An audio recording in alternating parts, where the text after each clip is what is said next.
hədislərdə də var. İmam Sadiq əleyhissalamdan var. Bir də ən məşhur İmam Səccad əleyhissalamdan Səhifə-i Səccadiyyədə də var ki, mübarək Ramazan ayı ilə vidalaşır.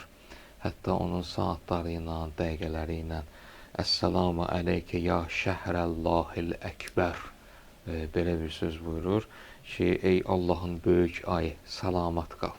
Salam verir orada, yəni salamat qal. Bir deyir, o ay 1000 aydan xeyirli olan Qədir gecəsi salamat qal.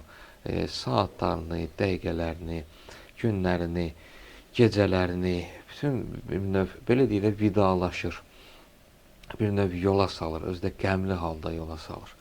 İndi doğrudan da məsum imamın sözüdür. İmam elə belə obrazlı şəkildə danışmaz ki, yəni həqiqət olan bir şeyi danışır və insana da doğrudan da təsir edir. İnsan bir xüsusi bir, özəl bir qəm yaşayır bu ayın sonunda ki, biz bu mübarək Ramazan ayını tərk edirik.